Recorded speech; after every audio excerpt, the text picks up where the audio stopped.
Everyone, कैसे आप सभी? आई होप कि अच्छे होंगे। तो यूपी डीएलएड फर्स्ट सेमेस्टर के कंप्यूटर नोट्स में आगे बढ़ते हुए आज की ये क्लास हमारी 20वीं क्लास है कंप्यूटर की। इसके साथ ही और भी जो क्लासेज हैं वो मैंने UP DElEd first semester computer करके एक प्लेलिस्ट बना दिया है जिसमें कि आपको मिल जाएगी। तो उस प्लेलिस्ट में आपको इस आपके यूपी डीएलएड फर्स्ट सेमेस्टर के कंप्यूटर के सारे वीडियोज मिलेंगे जो भी मैं अपलोड करूंगी यहाँ पे। तो आज की वीडियो काफी इंपॉर्टेंट होने वाली है, बहुत ही महत्वपूर्ण क्वेश्चन आज हम डिस्कस करेंगे। तो वीडियो को पूरा देखिएगा, मिस मत करिएगा क्योंकि बहुत ही ज्यादा इंपॉर्टेंट है। हर साल इस टॉपिक से क्वेश्चन आए हुए हैं तो इसकी इंपॉर्टेंस को आप खुद भी समझ सकते हैं। तो वीडियो अगर पसंद आएगी तो बस ये रिक्वेस्ट करूंगी कि वीडियो को लाइक करिएगा, शेयर करिएगा दोस्तों के साथ जो भी इसका एग्जाम देने वाले हैं यूपी डीएलएड फर्स्ट सेमेस्टर का। और अगर चैनल पे पहली बार आए हैं तो चैनल को प्लीज सब्सक्राइब जरूर कर दीजिएगा। मैं और भी जो आपके पेपर है उसके भी नोट्स जल्दी ही रिलीज करूंगी क्योंकि टाइम कम है और आपको पढ़ना ज्यादा है। लेकिन इतना मान के चलिए कि जो भी मैं क्लासेज आपको यहाँ पे दिखाऊंगी, जो भी क्लासेस चलाऊंगी वो आपके एग्जाम के पर्पज से बहुत ही ज्यादा महत्वपूर्ण होने वाले हैं। आपकी तैयारी आराम से हो जाएगी, इसके लिए टेंशन मत लीजिएगा। तो स्टार्ट करते हैं ये वीडियो।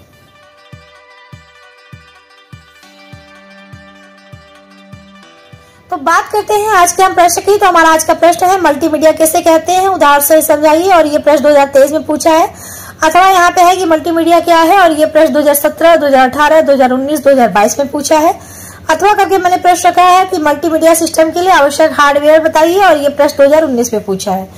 तो इसकी इंपॉर्टेंस देखिए कि 2017, 18, 19, 22, 23 यानी हर साल क्वेश्चन पूछे हैं और 21 में तो पेपर ही नहीं हुआ था। तो हर साल इससे क्वेश्चन आए हुए हैं। तो इसके इंपॉर्टेंस को मुझे बताने की जरूरत नहीं है, आप खुद भी समझदार हैं कि ये क्वेश्चन कितना महत्वपूर्ण होने वाला है आपके एग्जाम के लिए। यानी इस साल भी आपको इस टॉपिक से क्वेश्चन देखने को मिलेंगे ही मिलेंगे। तो चलिए उत्तर की तरफ बढ़ते हैं। तो आप हेडिंग डालेंगे मल्टीमीडिया, ठीक है। अच्छा, मल्टीमीडिया का मतलब क्या है इसको समझते हैं। तो पहले के जमाने में आपने देखा होगा कि हम फोन लेते थे, हम कहते थे कि मल्टीमीडिया फोन है उसका। तो पहले एकदम पुराने जमाने में आपने देखा होगा कि एक नोकिया का फोन आता था तो उसमें केवल हम नंबर टाइप करते थे, फोन कर लेते थे। बाद में धीरे धीरे चीजें विकसित हुई, डेवलप्ड हुआ चीजें, तो उसके बाद जो फोन आने लगे वो मल्टीमीडिया फोन आने लगे।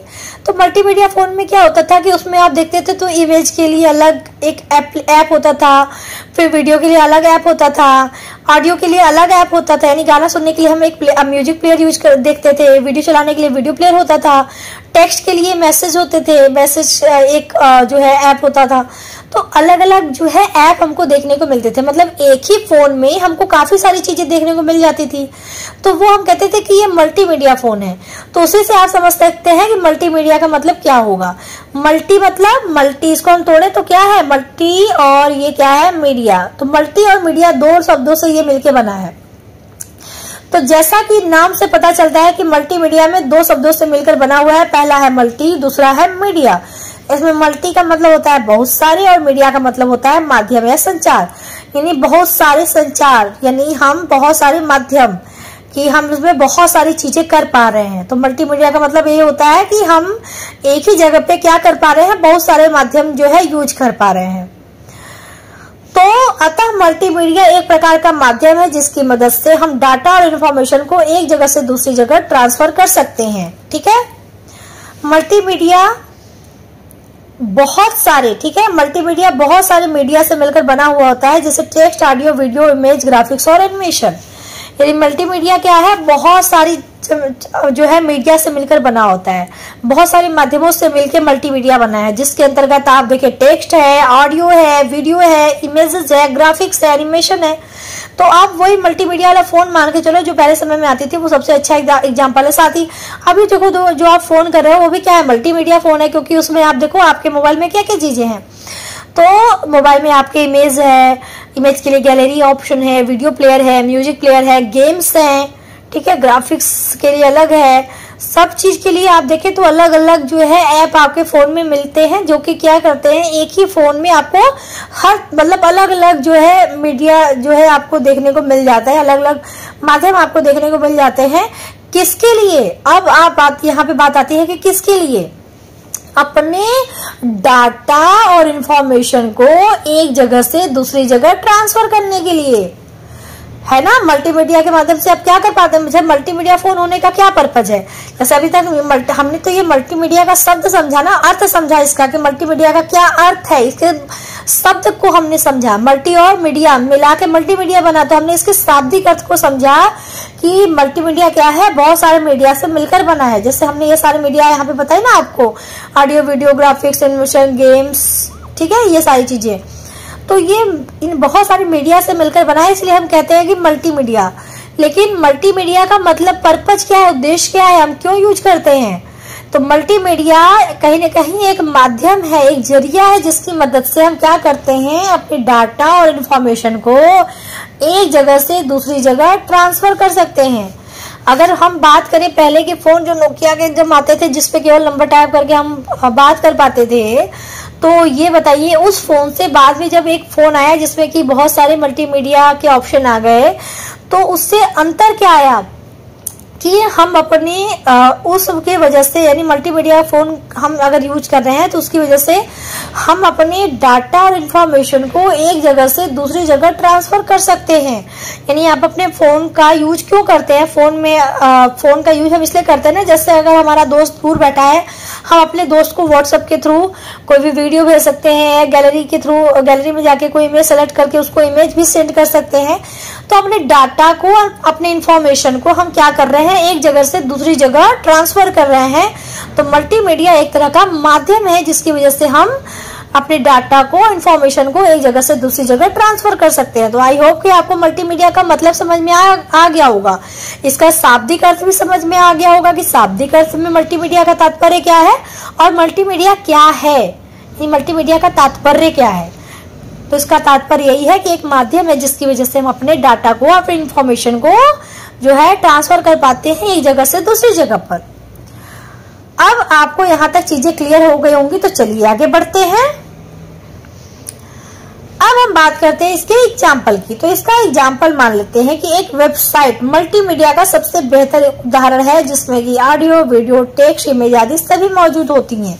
तो मल्टीमीडिया फोन तो जैसे आपने देखा है कि मल्टीमीडिया फोन है, साथ ही मल्टीमीडिया के लिए आप एक वेबसाइट को एक उदाहरण के तौर पे जो है मान सकते हैं, एक उदाहरण मान सकते हैं कि आपने देखा होगा कि वेबसाइट अगर कोई होती है, जब हम किसी वेबसाइट पर विजिट करते हैं, जैसे इंटरनेट के माध्यम से हम किसी वेबसाइट पे किसी भी जो है किसी के भी वेबसाइट पे जाते हैं, तो उस वेबसाइट पे अगर आप गए, जैसे हम बात करते हैं अगर एजुकेशन की, तो आपने देखा होगा जैसे एक यूनिवर्सिटी पे जाते हैं, जैसे महात्मा गांधी काशी विद्यापीठ यूनिवर्सिटी आपकी है, तो उस महात्मा गांधी काशी विद्यापीठ यूनिवर्सिटी में आप उस जो है MGKUP जिसे हम शॉर्ट में कहते हैं, हमने उसके वेबसाइट पे विजिट किया। तो वेबसाइट पे आप देखेंगे, वहां पे आपको बहुत सारी चीजें देखने को मिलेंगी। आपको इमेजेस देखने को मिल सकती हैं, आपको टेक्स्ट देखने को मिल सकता है, वीडियोज हो सकता है वहां पे उस वेबसाइट पे, जैसे यूनिवर्सिटी से रिलेटेड कुछ वीडियोज आपको हो सकता है अपलोड देखने को मिल जाए, कुछ ऑडियो भी आपको अगर वहां पे अगर चाहे तो आप ऑडियो भी अपलोड कर सकते हैं। जैसे कोई भी अगर प्रोग्राम वगैरह वहां हुए हैं या किसी के लेक्चर वगैरह हैं, किसी प्रोफेसर के, किसी सीनियर पर्सन के, तो आप उसको भी अपने वेबसाइट पे अपलोड कर सकते हैं। तो वेबसाइट कहीं ना कहीं मल्टीमीडिया का क्या है, एक बेहतर उदाहरण है, जहां पे आप देखें तो ऑडियो, वीडियो, टेक्स्ट, इमेजेस आदि सभी मौजूद होती हैं। ठीक है, तो ये हमने मल्टीमीडिया का एक उदाहरण देख लिया। अब मल्टीमीडिया की सहायता से क्या होता है कि मल्टीमीडिया की सहायता से हम इंफॉर्मेशन को बहुत तरीकों से रिप्रेजेंट कर सकते हैं, यानी प्रस्तुत कर सकते हैं। अपनी इंफॉर्मेशन को हम बहुत तरीके से जो है प्रस्तुत कर पाते हैं, चाहे हम अपनी इंफॉर्मेशन को ऑडियो के फॉर्म में प्रस्तुत करें, वीडियो के फॉर्म में करें, इमेज के फॉर्म में करें, टेक्स्ट के फॉर्म में करें, बहुत तरीके से हम अपने इंफॉर्मेशन को प्रस्तुत कर सकते हैं। अच्छा, आगे यहाँ पे है कि इसका प्रयोग बहुत सारे क्षेत्रों में किया जाता है, जैसे एजुकेशन के क्षेत्र में, बिजनेस के क्षेत्र में आदि। जैसे अगर एजुकेशन में अगर आप देखें तो वहां पर भी मल्टीमीडिया का एक आप कह सकते हैं कि यूज होता है, क्योंकि वो अपनी एक वेबसाइट बनाते हैं जहाँ पे वो अपने एजुकेशन से रिलेटेड सारी चीजें अपलोड करते हैं। जैसे आप किसी विद्यालय में जाते हैं, अब किसी भी विद्यालय में एडमिशन लेना चाहते हैं तो विद्यालय की अपनी वेबसाइट होती है जहाँ पे आप विजिट करके उस विद्यालय के बारे में बहुत सारी इन्फॉर्मेशन ले सकते हैं कि किस तरह के प्रोग्राम वहाँ पे होते हैं, किस तरह की पढ़ाई होती है, कितने क्लासेस चलते हैं, किस तरह क्लासेस चलते हैं, क्या रिस्पॉन्स है, बहुत सारी चीजें आप वहाँ पे देख पाते हैं। अगर किसी का बिजनेस है, चाहे कपड़ों का बिजनेस हो या किसी चीज का बिजनेस हो, तो वो अपनी वेबसाइट पे उससे रिलेटेड बहुत सारे इमेजेस, वीडियोस, टेक्स्ट सब कुछ आदि जो है अपलोड करते हैं, जहाँ पे आप जाके उनके बारे में, उनके बिजनेस के बारे में अच्छे से समझ पाते हैं। अच्छा, मल्टीमीडिया एक दूसरे से कम्युनिकेशन करने का साधन है जो यूजर्स की जानकारी को दूसरे यूजर तक टेक्स्ट, ग्राफिक्स, ऑडियो और वीडियो के फॉर्म में शेयर करता है। यानी जैसे अभी मैंने कहा ना कि एजुकेशन हो या बिजनेस हो, सबकी अपनी, वो लोग क्या करते हैं, अपनी वेबसाइट बनाते हैं जहाँ पे वो इमेजेस के फॉर्म में, वीडियो के फॉर्म में, टेक्स्ट के फॉर्म में अपनी इन्फॉर्मेशन को, अपने चाहे बिजनेस हो, चाहे एजुकेशन हो या विद्यालय हो, जैसे मैंने कहा, उसके बारे में डिटेल सब कुछ वहाँ पे अपने शेयर करते हैं वेबसाइट पे, ताकि कोई भी दूसरा यूजर जिसको कि उसके बारे में जानकारी लेनी है वो जाके आराम से वहाँ से जानकारी ले पाता है। तो कहीं ना कहीं एक दूसरे से कम्युनिकेशन करने का ये क्या है, अच्छा साधन है जो एक यूजर की जानकारी को दूसरे यूजर तक टेक्स्ट, ग्राफिक्स, ऑडियो और वीडियो के फॉर्म में शेयर करता है। मतलब हम उनकी वेबसाइट पे गए, हमने वहाँ पे उनके बारे में सब कुछ वीडियो के माध्यम से, ऑडियो के माध्यम से, टेक्स्ट के माध्यम से हमने उनकी इन्फॉर्मेशन को समझा, जाना, और इस तरीके से हम उसको अच्छे से समझ पाते हैं। यानी कम्युनिकेशन करने का ये एक अच्छा साधन होता है। अब आगे यहाँ पे है कि मल्टीमीडिया की मदद से जानकारी प्राप्त करने के लिए यूजर के पास कंप्यूटर या कोई डिजिटल डिवाइस होना चाहिए, क्योंकि बिना इसके कोई भी यूजर ना ही कम्युनिकेट कर पाएगा और ना ही जानकारी प्राप्त कर पाएगा। अगर जैसे मल्टीमीडिया की मदद से आपको जानकारी प्राप्त करना है तो यूजर के पास या तो कंप्यूटर या तो कोई डिजिटल डिवाइस जैसे कि मोबाइल फ़ोन होना ही चाहिए, क्योंकि अगर आपके पास जो है ये मल्टीमीडिया के लिए अगर कंप्यूटर या कोई डिजिटल डिवाइस होगा ही नहीं तो आप उसके बिना कोई भी यूजर जो है कम्युनिकेशन ही नहीं कर पाएगा और ना ही जानकारी प्राप्त कर पाएगा। तो उसके लिए आपके पास कोई भी डिजिटल डिवाइस होनी चाहिए, चाहे कंप्यूटर या कोई डिजिटल डिवाइस। ठीक है, तो यहाँ तक की चीज़ें आपको क्लियर हो गई हैं। चलिए आगे बढ़ते हैं, बात करते हैं मल्टीमीडिया के तत्व या घटक की। तो मल्टीमीडिया के तत्व या घटक जो है वो निम्नलिखित हैं। ठीक है, क्या क्या है? पहला है टेक्स्ट, चित्र, ध्वनि, वीडियो और एनिमेशन। तो यहाँ पे मैंने फिगर बनाया है। फिगर इंपॉर्टेंट है, फिगर आप बनाते हैं तो आपकी काफ़ी चीज़ें लिखने में आपको जो है कम लिखनी पड़ती है एज कम्पेयर टू फिगर के, मतलब फिगर के थ्रू आप अच्छे से चीज़ों को ज़्यादा एक्सप्लेन कर पाते हैं और एग्जामिनर के ऊपर एक अच्छा इम्पैक्ट भी दे पाते हैं। ठीक है, तो फिगर ड्रा करके भी आप चीज़ों को समझा सकते हैं। अब हम एक एक करके सारे जो चीज़ें हैं उसको देखेंगे। बात करते हैं टेक्स्ट की। तो टेक्स्ट क्या है? टेक्स्ट मल्टीमीडिया का सबसे बुनियादी घटक है। टेक्स्ट किसी भी इंफॉर्मेशन को प्रस्तुत करने का सामान्य तरीका है। मल्टीमीडिया में टेक्स्ट का इस्तेमाल टाइटल, हेडलाइन और मेनू आदि में किया जाता है। किसी भी वर्ड और पैराग्राफ को लिखने के लिए टेक्स्ट का इस्तेमाल किया जाता है। टेक्स्ट के बहुत सारे फॉन्ट्स और साइज होते हैं। ठीक है, तो मल्टीमीडिया की अगर हम बात करें तो अपने फ़ोन में अगर आपने देखा होगा कि आप अगर व्हाट्सअप करना चाहते हैं किसी को, ठीक है, आज मतलब हम उदाहरण ले रहे हैं यहाँ पे कि अगर आप किसी को व्हाट्सअप करना चाहते हैं तो व्हाट्सअप में आप क्या कर रहे हो कि आप लिख रहे हो, ठीक है, सारी चीज़ों को लिख रहे हो। तो वहाँ पे क्या होता है कि टेक्स्ट जो है किसी भी इंफॉर्मेशन को प्रस्तुत करने का क्या है, सबसे सामान्य तरीका है कि आपने किसी चीज़ को लिख के बता दिया। तो मल्टीमीडिया में सबसे बुनियादी घटक क्या है? टेक्स्ट है। अब टेक्स्ट में क्या होता है कि टेक्स्ट का इस्तेमाल आप लोग क्यों करते हैं?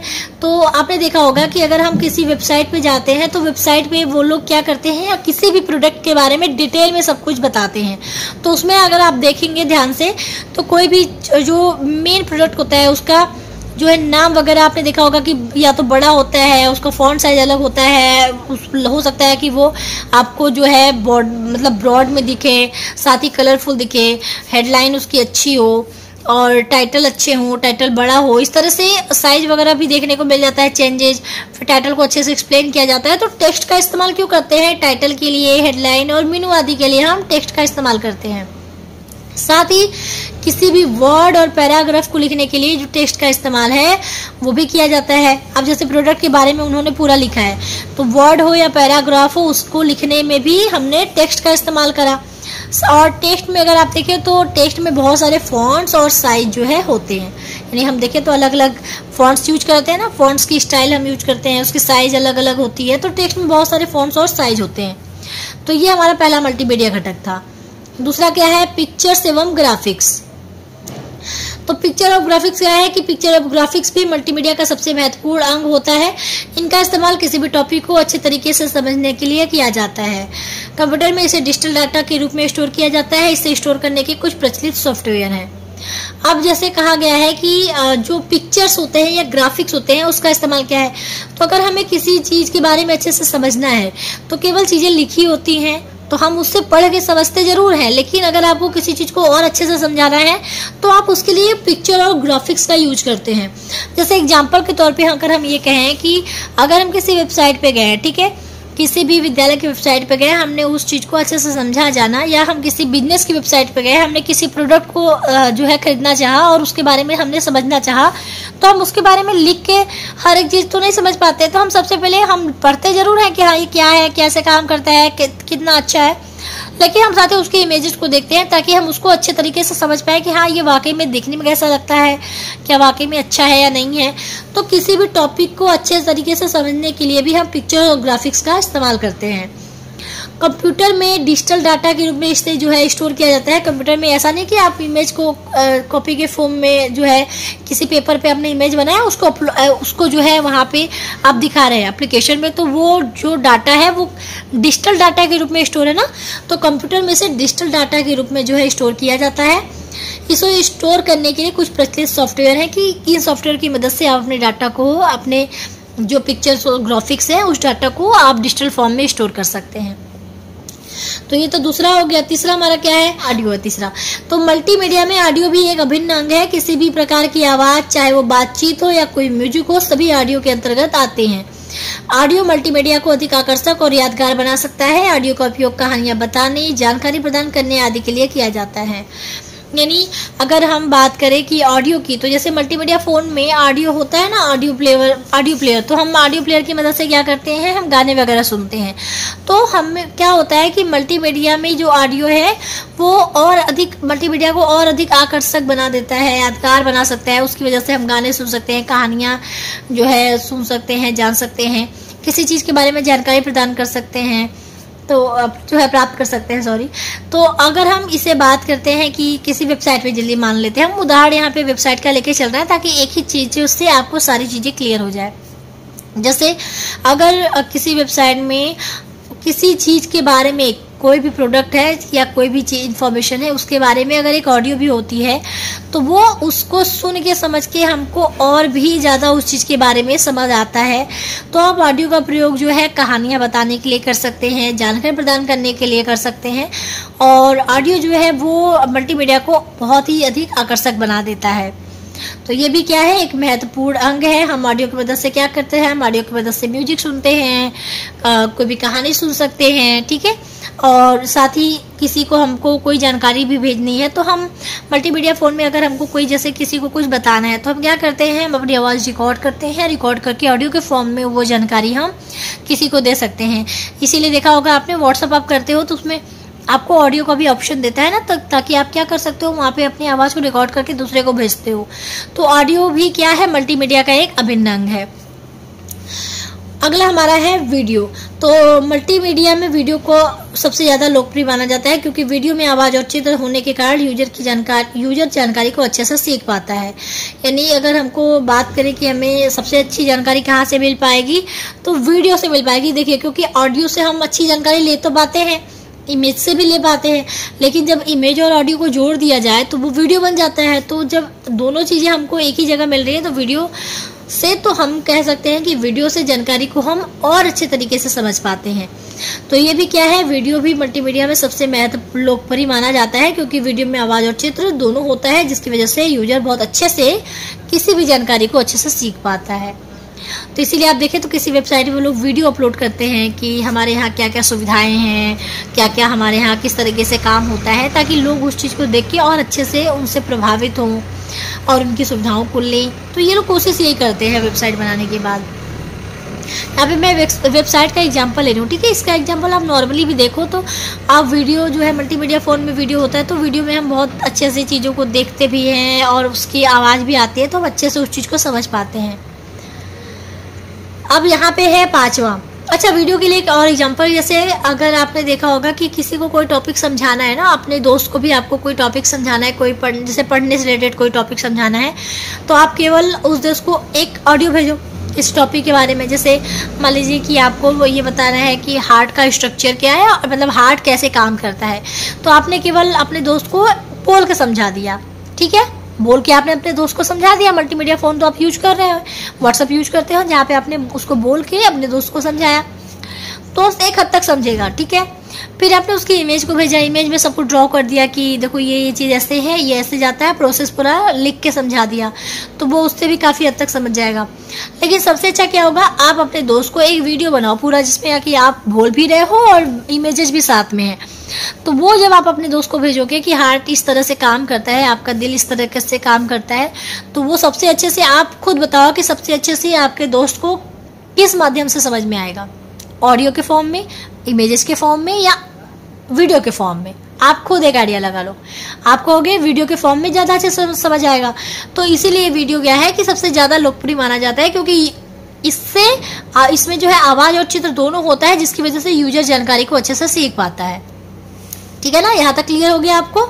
चलिए, यहाँ पे अगला हमारा क्या है, एनिमेशन। तो एनिमेशन भी देख लेते हैं। तो अगला हमारा एनिमेशन है। तो एनिमेशन में आप क्या लिखेंगे कि एनिमेशन एक प्रक्रिया है जिसमें इमेजेस को ऐसे बनाया जाता है जिससे लगता है कि ये इमेजेस हिल रही हो या मूव कर रही हो। मल्टीमीडिया में एनिमेशन काफ़ी ज़्यादा लोकप्रिय है, क्योंकि एनिमेशन के जरिए यूजर आसानी से इन्फॉर्मेशन को प्राप्त कर लेता है और आसानी से चीज़ों को समझ जाता है। अच्छा, एनिमेशन क्या है, ये भी काफ़ी अच्छा है, क्योंकि एनिमेशन में भी चीज़ें हिलती हैं, हिल रही हैं, लेकिन आपको कंफ्यूज नहीं होना है वीडियो में और एनिमेशन में। ठीक है, ध्यान दीजिएगा, एनिमेशन वीडियो क्या होती है। ठीक है, तो देखिए जैसे वीडियो में क्या होता है ना कि पूरा एक जो सीन है, ठीक है, जो भी इसमें सीन है वो सब कुछ, जैसे गाड़ी चल रही है तो पेड़ वगैरह या लोकेशन वगैरह जो है वो भी आगे बढ़ रहा है। ऐसा नहीं कि केवल गाड़ी में जो लोग बैठे हैं वही आगे बढ़ रहा है, ऐसा नहीं है, जो सीन है वो भी आगे बढ़ता है। यानी पूरी की पूरी इमेज जो है, इस वीडियो की पूरी इमेज जो है वो आगे चलती है, मतलब वो चेंज होती है, पूरा चीज़ हिलता डुलता रहता है वीडियो में। तो ऐसा यहाँ पे मैं इसलिए एक्सप्लेन कर रही हूँ क्योंकि आपको कन्फ्यूजन ना हो। तो वीडियो में क्या होता है कि कोई भी वीडियो है, जैसे अगर आप यहाँ पे गाड़ी चला रहे हैं, तो आप गाड़ी चला रहे हैं तो आगे बढ़ रहे हैं तो सब कुछ चेंज होगा, पूरा सीन चेंज होगा। लेकिन एनिमेशन में क्या है कि अगर कोई यहाँ पे खड़ा है, कोई व्यक्ति अगर वो बोल रहा है तो उसका मुंह वगैरह हिल रहा है, लेकिन पीछे की जो चीज़ें हैं वो कुछ भी नहीं हिलेंगी। साथ ही अगर वो मतलब कुछ भी एक्टिविटी कर रहा है तो पीछे की जो चीज़ें हैं ना, पीछे जो लोग खड़े हैं या कोई सामान है, तो वो बिल्कुल सेम टू सेम रहेगा, उनसे कोई लेना देना नहीं है। मतलब जिस चीज़ पे फोकस है केवल वो हिल डुल रही है। तो इस पे एनिमेशन वीडियो आपने देखा भी होगा काफ़ी हद तक। तो एनिमेशन वीडियो में क्या होता है कि इसमें इमेजेस को ऐसे बनाया जाता है, जैसे हमने ये लड़का बनाया यहाँ पे या लड़की बनाई, इंसान बनाया, उस इमेजेस को ऐसे बनाया जाता है कि लगता है कि इमेजेस क्या है, हिल रही है या मूव कर रही हैं, लेकिन बाकी के जो पिछले बैकग्राउंड है उसमें चेंजेस नहीं आते हैं। ठीक है, ऐसा होता है एनिमेशन। अब यहाँ पे हम आगे इसमें देखें तो इसमें क्या लिखा था कि मल्टीमीडिया में एनिमेशन को काफ़ी ज़्यादा लोकप्रिय भी है, क्योंकि एनिमेशन के जरिए यूजर आसानी से चीज़ों को समझ पाता है, इन्फॉर्मेशन को प्राप्त कर पाता है। तो ये 5 हमारे जो घटक थे मल्टीमीडिया के, वो मैंने आपको यहाँ पे डिस्कस कर दिया। उम्मीद करती हूँ कि आपको ये सारी चीज़ें जो है वो अच्छे से क्लियर हो गई होंगी। चलिए, और भी कुछ चीज़ें बची हैं, उसको भी फटाफट देख लेते हैं। अगला हमारा पॉइंट है मल्टीमीडिया की विशेषताएं या लाभ। तो मल्टीमीडिया की विशेषताओं या लाभ में क्या देखेंगे कि पहला है कि अब मल्टीमीडिया का मतलब आपने समझ लिया होगा अच्छे से, तो आप इसकी विशेषता या लाभ को भी अपने से भी लिख सकते हैं। जैसे कि यह सीखने की क्षमता को बढ़ा देता है, क्योंकि इसकी मदद से हम बहुत अच्छे तरीके से चीज़ों को समझ पाते हैं, सीख पाते हैं, तो सीखने की क्षमता को ये इंक्रीज करता है। दूसरा, यह बहुत यूजर फ्रेंडली होता है, क्योंकि इसको इस्तेमाल करना काफ़ी ज़्यादा आसान होता है। मतलब मल्टीमीडिया को हम बहुत अच्छे से इस्तेमाल कर पाते हैं, तो ये यूजर फ्रेंडली होता है, लोग अच्छे से जाके इसको इजीली जो है इसका इस्तेमाल कर पाते हैं। जैसे किसी की वेबसाइट पे जाके उस चीज़ के थ्रू हम उसके बारे में अच्छे से समझ पाते हैं, वहाँ पे उसकी इमेजेज वीडियो जो भी होती हैं उसको वहाँ तक आसानी से पहुँच पाते हैं। तो ये कहने का तात्पर्य है कि मल्टीमीडिया जो है क्या है, यूजर फ्रेंडली है, और इसका इस्तेमाल करें तो हम इसका इस्तेमाल जो करना है वो काफ़ी ज़्यादा आसान होता है, हर कोई इसका इस्तेमाल आसानी से कर पाता है। अगला है कि इसके द्वारा इन्फॉर्मेशन को शेयर करना काफ़ी ज़्यादा आसान हो जाता है। अगर हम मल्टीमीडिया का अगर प्रयोग करें तो इसकी मदद से हम कोई भी अपनी जानकारी, कोई भी इंफॉर्मेशन को जो है काफ़ी आसान तरीके से जो है शेयर कर पाते हैं। जैसे मल्टीमीडिया फ़ोन अगर आप यूज कर रहे हैं तो मल्टीमीडिया फ़ोन से आप अपनी जानकारी को बहुत आसान तरीके से शेयर कर पाते हैं, अपने दोस्तों तक पहुंचा पाते हैं। तो शेयर करना इन्फॉर्मेशन को काफ़ी ज़्यादा आसान हो जाता है। ठीक है, ये थोड़ा सा ध्यान दीजिएगा। अगला है, इसके अंदर जानकारी को प्राप्त करने के लिए बहुत सारे फॉर्मेट उपलब्ध होते हैं, यानी जानकारी जो है बहुत अलग अलग फॉर्मेट में होती है। तो जानकारी को प्राप्त करने के लिए बहुत सारे फॉर्मेट जो है मल्टीमीडिया में हमें मिल जाते हैं, जैसे वीडियो के फॉर्म में, इमेजेस के फॉर्म में, ऑडियो के फॉर्म में। ठीक है, अगला है, मल्टीमीडिया का हाई क्वालिटी प्रेजेंटेशन तैयार करता है ताकि यूजर को आसानी से कॉन्सेप्ट समझ में आ जाए। मल्टीमीडिया में देखिए हम हाई क्वालिटी प्रेजेंटेशन तैयार करते हैं क्योंकि इसमें हम ऑडियो यूज करते हैं, इमेजेस यूज कर सकते हैं, वीडियो यूज करते हैं।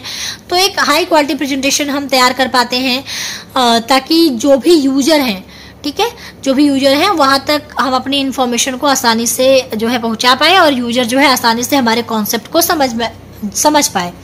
इसका उदाहरण हम जैसे कहें तो हमने एक विद्यालय वाला उदाहरण लिया था कि विद्यालय अपनी वेबसाइट बनाता है तो वो अपनी वेबसाइट पे अपने मल्टीमीडिया के थ्रू हाई क्वालिटी प्रेजेंटेशन जो है अपलोड करता है ताकि कोई भी अगर उनके बारे में जानकारी लेना चाहे तो आसानी से उनकी वेबसाइट को विजिट करके उनके बारे में, उनके जो भी चीज़ें हैं, उनके कॉन्सेप्ट के बारे में अच्छे से समझ पाए और बहुत आसान तरीके से समझ पाए। छठा है, इसको एक समय पर बहुत सारे लोगों को जानकारी देने के लिए यूज किया जा सकता है। जैसे मल्टीमीडिया का जो है एक अच्छा विशेषता या लाभ आप ये कह सकते हैं कि बहुत सारे लोगों को ये जानकारी एक ही समय पर जो है उपलब्ध करा पाता है, यानी एक समय पर बहुत सारे लोगों को जानकारी देने के लिए इसका यूज हम करते हैं।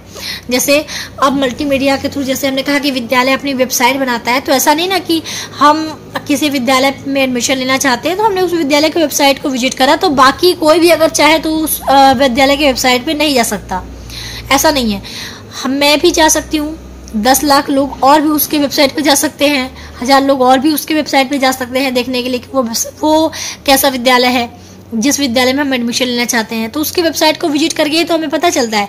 तो ये एक समय पर बहुत सारे लोगों को जानकारी देने के लिए क्या होता है, इसका यूज किया जा सकता है। तो ये हो गया इसकी विशेषता और लाभ। बात करते हैं मल्टीमीडिया सिस्टम के लिए आवश्यक हार्डवेयर की कि कौन कौन सा आवश्यक हार्डवेयर मल्टीमीडिया सिस्टम के लिए ये प्रयोग होते हैं। तो पहला है सीपीयू यानी सेंट्रल प्रोसेसिंग यूनिट।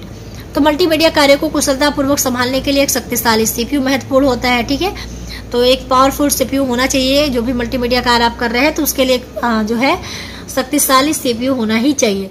जैसे कंप्यूटर की अगर हम बात करें तो कंप्यूटर में जो है बहुत सारी चीज़ें होती हैं, इमेजेस, वीडियोस, वर्ड पैड के लिए अलग होता है बहुत कुछ।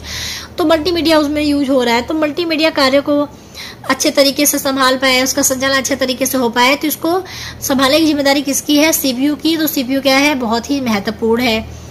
मेमोरी की बात करें तो रैम, तो मल्टीमीडिया फाइलों और डेटा को संग्रहित करने के लिए प्रोसेसिंग के दौरान उन्हें तुरंत एक्सेस करने के लिए पर्याप्त रैम की आवश्यकता होती है। जैसे कंप्यूटर की अगर हम बात करें तो कंप्यूटर में भी बहुत कहीं ना कहीं कंप्यूटर हमारा क्या है, मल्टीमीडिया का ही प्रकार है, उसमें भी मल्टीमीडिया यूज हो रहा है। तो उसमें क्या होता है कि मल्टीमीडिया फाइलों और डेटा को संग्रहित करने के लिए और प्रोसेसिंग के दौरान, जैसे कि अगर हमको काम करना है तो उस दौरान तुरंत उसका एक्सेस करने के लिए हमें आवश्यक रैम की जो है आवश्यकता पड़ती है कि अगर रैम अच्छा होगा तो हमारा जो प्रोसेसिंग है यानी जो काम करने की स्पीड है वो अच्छी रहती है कंप्यूटर की। तीसरा है इनपुट डिवाइस। तो कीबोर्ड, माउस, टच स्क्रीन, अन्य इनपुट डिवाइस का उपयोग मल्टीमीडिया अनुप्रयोगों और सामग्री के साथ बातचीत करने के लिए किया जाता है। जैसे अगर हम यहाँ पे कंप्यूटर का ही एग्जांपल लेके चल रहे हैं ताकि आपको समझाना आसान हो जाए, क्योंकि आवश्यक हार्डवेयर की बात की जा रही है। तो जैसे कीबोर्ड हो गया या माउस हो गया, टच स्क्रीन हो गया। जैसे टच स्क्रीन में आप मोबाइल का एक समझ सकते हैं, मोबाइल से समझ सकते हैं कि हम सारी चीज़ों को टच करके काम कर रहे हैं। या अन्य इनपुट डिवाइस का उपयोग हम लोग मल्टीमीडिया के अनुप्रयोगों और सामग्री के साथ बातचीत करने के लिए करते हैं। इसकी मदद से आप देखें तो हम आसानी से कार्य कर पाते हैं। ठीक है, माउस के थ्रू हम अपने से चीज़ों को भी, जो भी कंप्यूटर में सारी चीज़ें हैं उसको प्ले करते हैं, पॉज करते हैं, रोक पाते हैं, आगे बढ़ाते हैं। कीबोर्ड के थ्रू हम कोई भी फंक्शन कार्य कर पाते हैं, कॉपी हुआ, पेस्ट हुआ, या फिर अलग अलग चीज़ें जो भी हो गई, कट करना हुआ, ये सारी चीज़ें। टच स्क्रीन में आप छू कर सारी चीज़ें करते हैं, या कोई अन्य इनपुट डिवाइस का भी उपयोग आप लोग करते हैं। तो इनपुट डिवाइस भी एक आवश्यक हार्डवेयर उपकरण होता है मल्टीमीडिया सिस्टम के लिए। अगला क्या है यहाँ पर? स्टोरेज डिवाइस है। ठीक है, तो मल्टीमीडिया फाइलों को स्टोर करने के लिए स्टोरेज डिवाइस का उपयोग किया किया जाता है। यानी जैसे यहाँ पे बात हो रही है हार्डवेयर की, तो हार्डवेयर में स्टोरेज डिवाइस भी होता है मल्टीमीडिया सिस्टम में। तो मल्टीमीडिया फाइलों को आप कहाँ स्टोर करेंगे, जैसे इमेजेस हुए, ऑडियो हुए, डॉक्यूमेंट हुए, कुछ भी हुआ, तो उसको स्टोर करने के लिए स्टोरेज डिवाइस का भी यूज होता है। जैसे एग्जाम्पल के तौर पे HDD यानी हार्ड डिस्क ड्राइव। और HDD क्या होती है मैंने ऑलरेडी वीडियो में बताया हुआ है, पिछली वीडियो या उसके पिछली वीडियो थी, तो प्लेलिस्ट में आप देखिएगा। हार्ड डिस्क ड्राइव करके एक हमारी मतलब आपकी UPDLED फर्स्ट सेमेस्टर की कंप्यूटर में आप HDD यानी हार्ड डिस्क ड्राइव करके एक जो है वीडियो होगा, उसमें आपको ये चीज़ें देखने को मिल जाएंगी। अगला है डिस्प्ले डिवाइस। तो मॉनिटर, प्रोजेक्टर और स्क्रीन मल्टीमीडिया सामग्री प्रस्तुत या प्रदर्शित करने के लिए आवश्यक इनपुट आउटपुट डिवाइस है। तो आउटपुट डिवाइस भी देखिए जरूरी है। जैसे आप मोबाइल में देखें तो उसमें भी आपकी स्क्रीन जो है वो आउटपुट डिवाइस का काम करती है कि आप जो भी कार्य कर रहे हैं उसको वो दिखा रही है। तो जैसे उसी तरह कंप्यूटर में भी है कि अगर कंप्यूटर में भी अगर आप कुछ काम कर रहे हैं तो मल्टीमीडिया सामग्री को प्रदर्शित करने के लिए मॉनिटर हुआ, प्रोजेक्टर हुआ, स्क्रीन हुआ, ये सभी क्या है, आउटपुट डिवाइस है। अगला है ऑडियो डिवाइस। तो बाहरी स्पीकर, हेडफोन मल्टीमीडिया ऑडियो के आउटपुट प्रदान करते हैं। तो ऑडियो डिवाइस, अगर हमको ऑडियो सुनना है तो कंप्यूटर में अगर आप देखें तो अगर आपको ऑडियो सुनना है तो आप क्या कर सकते हैं कि या तो उसमें स्पीकर हो, हेडफोन हो। तो मल्टीमीडिया ऑडियो के को सुनने के लिए हम मल्टीमीडिया के लिए आउटपुट जो यूज करते हैं वो क्या है, ऑडियो डिवाइसेस हैं। अब यहाँ पे सातवां है क्या है, कैमरा और कैप्चर डिवाइस। तो कैमरा, वेबकैम और अन्य कैप्चर डिवाइस का उपयोग छवियों और वीडियो को कैप्चर करने के लिए किया जाता है, जो मल्टीमीडिया सामग्री निर्माण में योगदान देते हैं। तो एक ये भी हमारा हार्डवेयर डिवाइस है, कैमरा और कैप्चर डिवाइस की। अगर हमको कोई भी मल्टीमीडिया सामग्री तैयार करना है तो हम क्या करते हैं, हमको इमेजेस चाहिए, हमको वीडियोस चाहिए, तो उसके लिए हम कैमरा और कैप्चर डिवाइस का यूज करते हैं और उनकी मदद से हम अपनी मल्टीमीडिया सामग्री को और अच्छा कर पाते हैं। तो मल्टीमीडिया सामग्री के एक हार्डवेयर उपकरण के रूप में कैमरा और कैप्चर डिवाइस भी एक महत्वपूर्ण उपकरण कहा जा सकता है। तो ये हमारा आज का टॉपिक यहीं पे कंप्लीट होता है। मल्टीमीडिया क्या होता है, मल्टीमीडिया की विशेषताएं क्या होती हैं, मल्टीमीडिया के घटक क्या होते हैं और मल्टीमीडिया के लिए कौन कौन से आवश्यक उपकरण, हार्डवेयर उपकरण होते हैं, वो सब कुछ आपने इस वीडियो में देख लिया है। तो उम्मीद करते हैं कि आपको सब कुछ जो है डाउट क्लियर हो गया होगा। तो अगर आपको वीडियो पसंद आती है तो इतनी सी रिक्वेस्ट है कि वीडियो को लाइक कर दीजिएगा, शेयर कर दीजिएगा, चैनल पे नए हैं तो चैनल को सब्सक्राइब कर दीजिएगा। चलिए मिलते हैं नेक्स्ट वीडियो में, तब तक के लिए टेक केयर, बाय बाय, जय हिंद।